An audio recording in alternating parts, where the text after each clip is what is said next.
Hey, Cornbread review off the bat, bro. You might not like my review then, man. Yeah, so all in all, man, I ended up coming up 2.5 out of 5. Two of them things. Yo. 5 out of 5 cornbreads for the cornbread review. What you think? Yo, welcome back for another episode of Cornbread Movie Review, man. I told y'all I'm hit y'all episodes back to back to back to back. I ain't stopping this year, so I appreciate all the support. Everybody sharing and liking. Please make sure that you subscribe and like and share. Continue to do that. Tell a friend to tell a friend to tell a friend, man. But thank you guys for being with me for another week. But I know what y'all see. Why am I in black and white?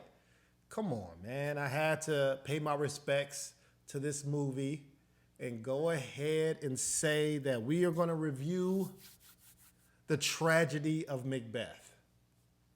Got to do it. Had to do it in black and white just to keep the thing going in this movie, man. So The Tragedy of Macbeth, this movie is on Apple TV, all right? I know it's a little mix-up for y'all. I didn't see it in theaters or no other streaming platforms, so Apple TV is where you can find this movie, and it's rated R. All right. So before we get into that, if you're new to the channel, I do my Cornbread movie reviews in 5 different categories. Okay, and the best you can get is 5 in each category. I tally it up, and then I decide. Well, you can decide too if you like my my rating or not. But I'll decide what it gets overall. All right. First category is acting. Denzel Washington's in this movie. He does a phenomenal job. 9 out of 10 times, man. So he plays Macbeth, which this movie is a Shakespearean movie, bro. So saying the these and thous and all this other stuff, man, I don't know how this cast did it, but they knocked it out of the park. I would love to ask them how long it took them to just keep reciting these words, because it's in poem form, it's Shakespeare form, and rhyme. Even digging down into what they're actually saying, mixed with the emotions with it. So kudos to the whole cast on that. Denzel Washington, great job. Also in this movie is Frances McDormand. She plays Lady Macbeth, and she did a great job. She plays a snake, and then she plays like a mild lover, and then she plays a person who goes crazy, bro, off her rocker, man. So she captured all the emotions. I would say even more than Denzel Washington, man, on her acting range. So kudos to her. This whole cast, great job.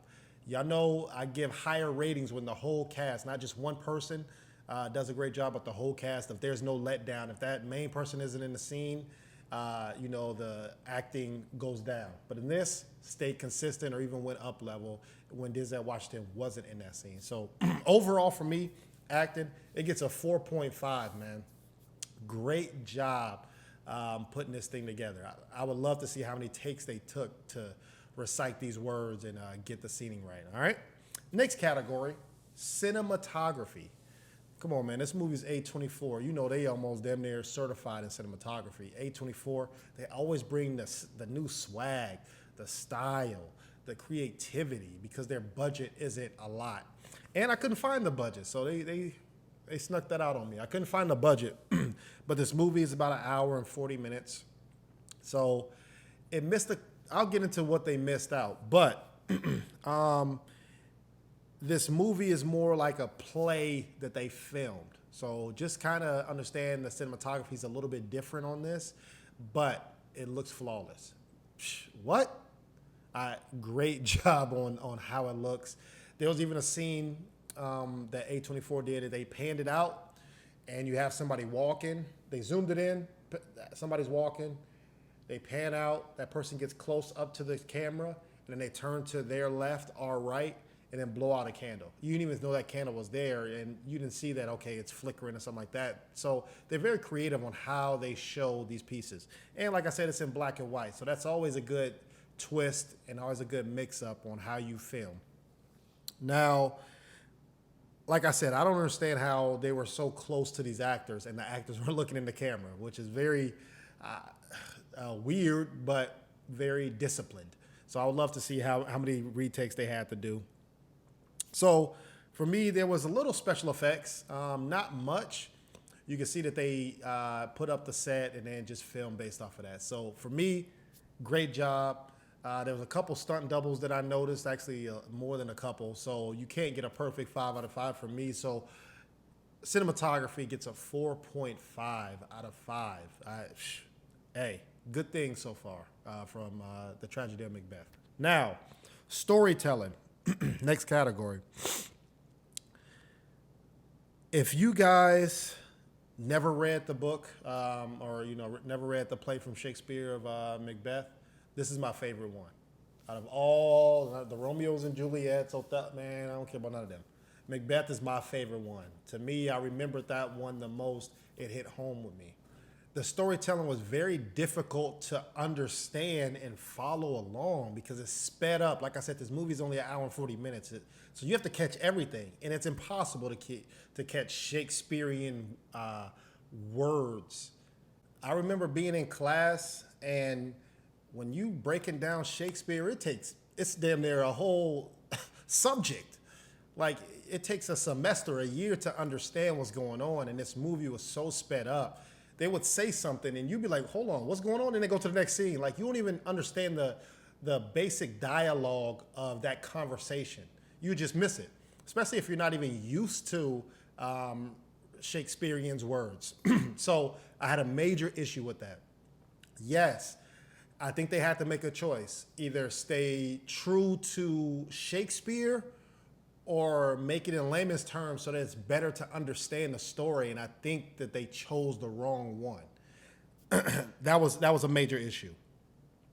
Now, also the witch, great job by her. She was flexible, crazy. Whoever that lady is, she did a great job of playing that character. But in the Shakespeare, them two, Macbeth and the witch, had a better understanding, had more of a role together, and they kind of just said, okay, they seen each other once or twice and just kept it pushing. Like, no, Macbeth went to her in the original is, no, I need to understand, am I ever going to be king? Okay, I am going to be king. What are going to be my downfall? And she said, the only person who's going to kill you is somebody who was not born from a mother. Like, come on, bro. What does that mean? Okay, Macbeth, like, well, shit, that's everybody born from their mother. Oh, it's a wrap. That gives him this confidence. He thinks he's untouchable, and he started wilding out. But that was missed in this movie, and I had an issue with it. Also, I understand that it's not to the T of Macbeth. It's the tragedy of Macbeth, so they put their little spin on it. But I think some of the key parts, they added a little bit, but they also took it away, right? So to me, it was more of a miss on storytelling, so I'm going to give it a 3 out of 5 because I had a problem with it because I knew the original. I think somebody going into it not knowing the original and you see the storyline, you might be okay with it, but it's sped up very fast and you have to keep up and understand what's going on. So 3 out of 5 for me for storytelling. Now, next category. Did I get what I bought? It's on Apple TV. Apple TV's, I think, $4.99. It's not your... People usually don't have the Apple TV subscription, so I would say it's not crazy to go get Apple TV, but it comes with it. Now, for $5, it comes with the subscription. It was free. I appreciate that. But to me, this is more of a period piece, going back to the old times. I would say the set was on point. The clothes were on point. But I really had a problem with, like I said, the relationship, the key parts of Macbeth and the Witch. Even if you watch Beowulf, that was one of my forgotten movies. They took, okay, the story of Macbeth, and let me take out this piece here, and make my own story of Beowulf. So it's in spirit of Macbeth, right? And I was cool with that. That was creative. You take bits and pieces and make it. But this is Macbeth, right? So you're changing what the original. And I think you didn't do it as like I said, as the Shakespearean did it, right? So I had a problem with that. And there was a lot of stunt doubles, man. Denzel had a stunt double. He did a great job in the first half. Second half, he said, they'll take care of it. So I had a problem with that because, it gets violent.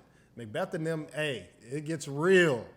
And you would want that character to kind of show up on a couple of them. And he did in the first half, but second half, a lot of stunt doubles, man. So for me, did I get what I bought? It was true to the trailer, but it wasn't true to the original. So I'm going to say 3 out of 5 did I get what I bought. Now, is it a must-see for the last category? Come on, man. It's Shakespeare. Who don't like Shakespeare? Especially, we need more of these movies made. Come on, A24, keep this thing going, right? It's violent to a point. They even had like the blood dripping and a drum playing like on sync. Like it was crazy. Like I really enjoyed that creativity. Also, it's Denzel. Come on, man. Who don't want to see Denzel? I don't even know how many more is. Hopefully, you don't ever retire, but I'm gonna keep taking these Denzel movies, and he's mixing it up, right? So great job from him. So is it a must see? I'm gonna say a 4 out of 5 because this I think every demographic should get something from this movie. So 4 out of 5 for me.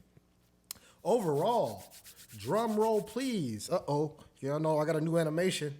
It gets 4 out of 5 cornbreads from me, man. 4 out of 5. I told y'all, man. I think this movie is pretty solid. Not disappointed that I missed it or anything, man. So now this brings me to the part of the movie, Cornbread movie review, where I give you a forgotten movie. I'm never gonna forget that. Come on, man. I got y'all, man. This movie came out in 2011, and it's called Real Steel.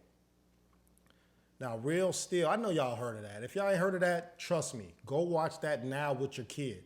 It's a great parenting movie, son and father movie, an underdog movie that you down and never out, and you might be good at something, but, keep fighting at it. Get that passion back. Solid movie. Like I said, came out in 2011. I don't think you'll be disappointed. You can go watch that right now. I don't know where to find it, but any streaming platform, I'm sure you can get it there, man. So that leaves me with my forgotten movie, Real Steel, The Tragedy of Macbeth, and I'll be back again with another Cornbread movie review. Let me know if you like it. Peace.